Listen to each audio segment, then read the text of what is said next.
13.2 से question number 7।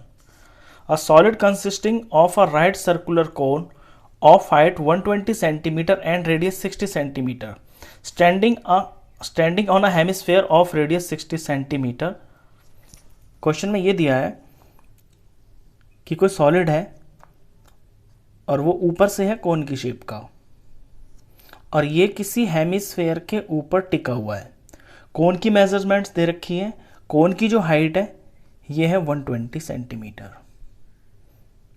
ये कोन की हाइट है, और जो रेडियस है कोन का ये 60 सेंटीमीटर है।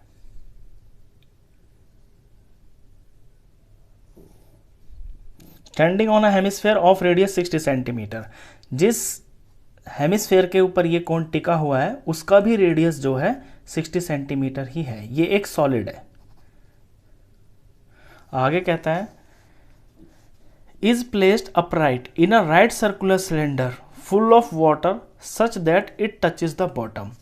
इस सॉलिड को किसी सिलेंडर के अंदर डाल दिया और सिलेंडर के अंदर इस तरह से डाला है कि ये जो सॉलिड है इस सिलेंडर की पैंद को पूरी तरह से टच कर देता है। और ये जो सिलेंडर है ये पूरा का पूरा पानी से भरा है, यहाँ तक ये पानी से भरा हुआ है बिल्कुल ऊपर तक। इसको उठा के इसके अंदर डाल दिया तो ये ऐसे दिखेगा आपको जब इसमें चला जाएगा। ये कॉनिकल पार्ट हो गया ऊपर और ये हेमिस्फेरिकल पार्ट हो गया, ये पूरा इसमें टिक गया नीचे। तो find the volume of water left in the cylinder. तो बताइए पानी कितना पीछे बच जाएगा जब हम पानी से भरे हुए सिलेंडर के अंदर इस सॉलिड को डालेंगे। तो पानी बाहर तो निकलेगा कुछ ना कुछ, तो कुछ पानी बाहर निकल जाएगा और कुछ पानी अंदर रह जाएगा। तो जो पानी अंदर रह जाएगा ना वो हमें बताना है। If the radius of the cylinder is 60 centimetre, आगे ये भी लिखा हुआ है कि जो सिलेंडर है ना, सिलेंडर का रेडियस भी 60 सेंटीमीटर है and it's height is 180 centimetre. और सिलेंडर की जो हाइट है इससे मैं बड़े एस से डिनोट कर लेता हूँ, ये 180 सेंटीमीटर है। यहाँ पे कोन की हाइट है 120, इसे मैं छोटे एस से डिनोट कर लेता हूँ। तो ये क्वेश्चन है, बेसिकली एक सॉलिड है जो दो चीज़ों से मिलके बना है। इसको सिलेंडर के अंदर डाल दिया गया है जो पानी से भरा हुआ है, तो इसमें बाद में फिर कितना पानी बच जाएगा ये आपको पता करना है। अब देखिए सिंपल सी बात है, जब हम किसी भरे हुए बर्तन में कोई चीज़ डालते हैं तो जितना उस चीज़ का वॉल्यूम होता है उतनी वो जगह बना लेता है अंदर और उतना ही पानी बाहर निकल जाता है। यानी इस सिलेंडर के अंदर से जितना इस सॉलिड का वॉल्यूम है ना उतना पानी बाहर निकल जाएगा और बाकी का पानी अंदर रह जाएगा। और हमें बताना है कि इसमें पानी कितना बचेगा। तो बहुत सिंपल है, वाटर लेफ्ट अगर हम निकालेंगे तो ये हो जाएगा सिलेंडर के जो वॉल्यूम है उसमें से माइनस हो जाएगा ये सॉलिड। बस इतनी सी बात है, सिलेंडर का वॉल्यूम में से सॉलिड का वॉल्यूम माइनस हो जाएगा तो जो पानी बचेगा वो ही आंसर आ जाएगा। तो सबसे पहले हम सिलेंडर का वॉल्यूम निकाल लेते हैं अलग से। तो वॉल्यूम ऑफ सिलेंडर,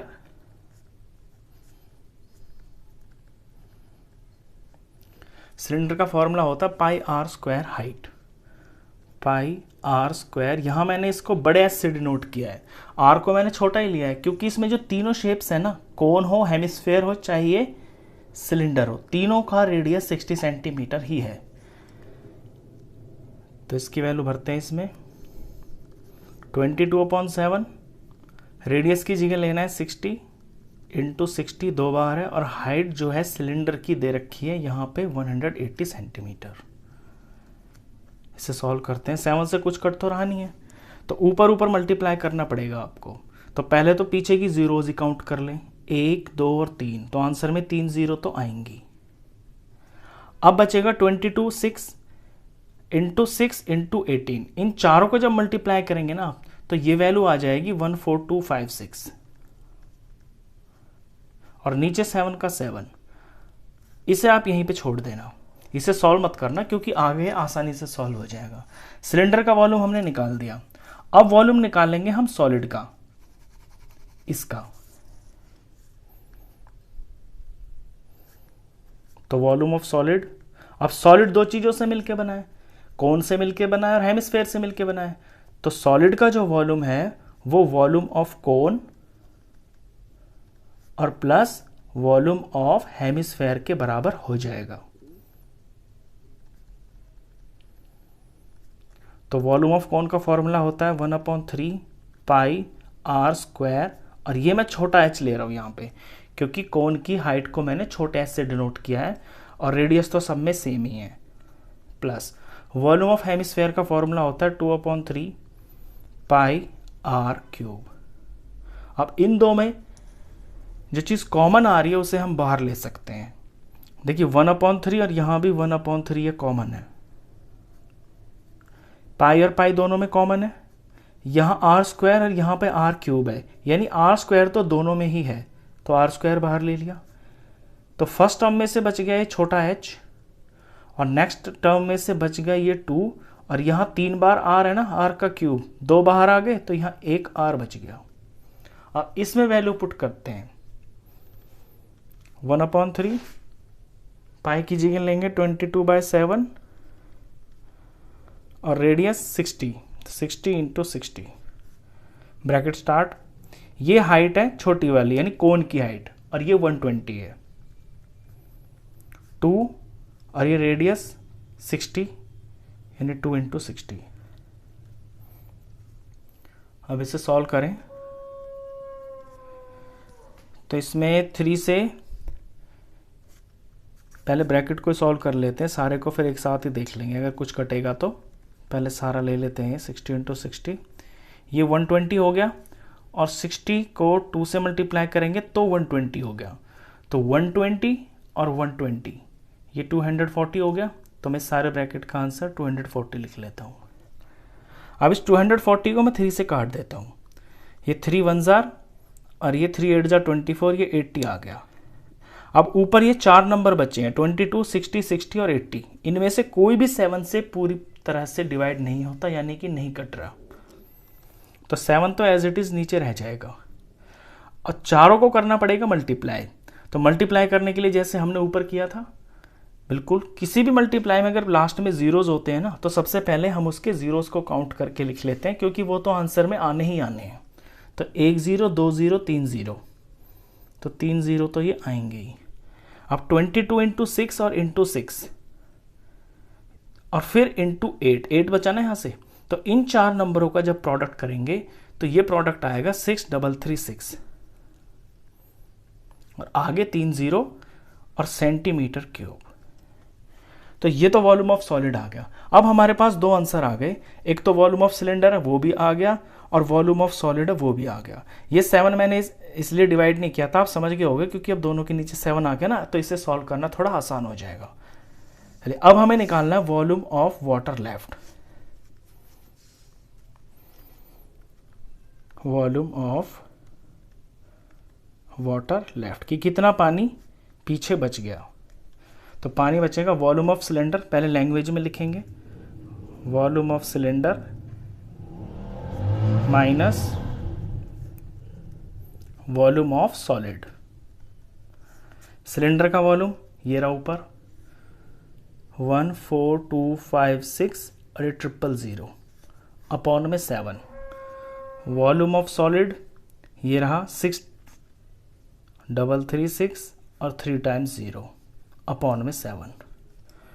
अब इसको जब सॉल्व करेंगे तो आपको पता है कि जब नीचे नीचे सेम होते हैं तो वो एक बार लिख देते हैं उनको, तो मैं ये यहाँ पे सॉल्व कर देता हूँ।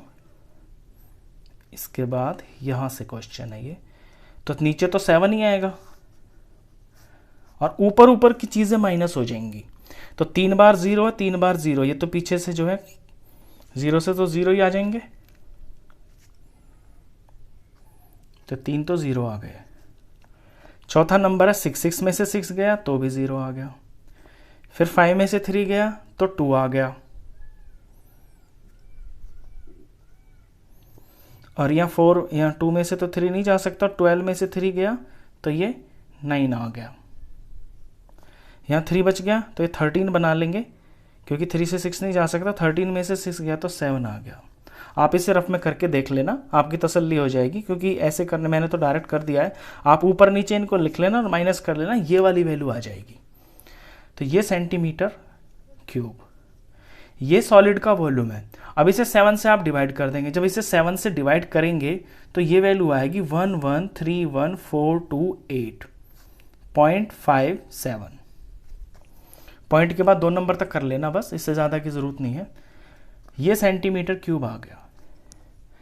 अब ये सेंटीमीटर क्यूब में है। अगर आप इसे मीटर में बनाना चाहें तो आप इसे मीटर में भी बना सकते हैं। मीटर में बनाने के लिए क्या करेंगे, देखिए पहले ये समझिए कि 1 मीटर के अंदर 100 सेंटीमीटर होते हैं। तो अगर मीटर 3 बार आ गया, यानी मीटर का क्यूब आ गया, तो उसको 3 बार 100 से मल्टीप्लाई करेंगे और फिर उसे डिवाइड करेंगे। क्योंकि छोटी यूनिट को बड़ी यूनिट में कन्वर्ट करने के लिए हम डिवाइड करते हैं ना। तो अगर इस वैल्यू को मीटर क्यूब बनाना है तो इस वैल्यू को जैसी ये एज इट इज कॉपी करके, तो इसमें 3 बार 100 से डिवाइड करना पड़ेगा। नीचे 3 बार 100 लगाएंगे और फिर इसे डिवाइड करेंगे। अब क्योंकि नीचे 1 2 3 4 5 6 जीरो आ गए, तो जो जीरोज हैं वो डेसिमल को मूव कर देता है। अगर नीचे जीरो होते हैं तो डेसिमल लेफ्ट में मूव होता है, तो डेसिमल लेफ्ट में 6 प्लेस मूव हो जाएगा। 1 2 3 4 5 6, यानी यहाँ आ जाएगा 1.131428557। ये आगे की चीज़ है। तो ये सारा कुछ मीटर क्यूब में बन गया आपका। ये पूरा भी लिखने की आपको ज़रूरत नहीं है, आप इतना भी लिख सकते हैं 1.131, क्योंकि मीटर में आगे सेंटीमीटर्स होते हैं। तो पूरा भी लिख दे तो कोई दिक्कत नहीं है, अगर पॉइंट के बाद 3-4 नंबर भी लिख देंगे तो भी कोई दिक्कत नहीं है। तो ये जो वैल्यू आई है ना 1.131 मीटर क्यूब, ये उस पानी का वॉल्यूम है जो इसमें पीछे बच गया। तो क्वेश्चन बहुत आसान था, सिंपल यही था कि इसके अंदर कितना पानी बचेगा। तो सिलेंडर का वॉल्यूम निकाल के सॉलिड का वॉल्यूम निकाल के माइनस कर देंगे, तो सिंपल पानी की जो वॉल्यूम है वो आ जाएगा।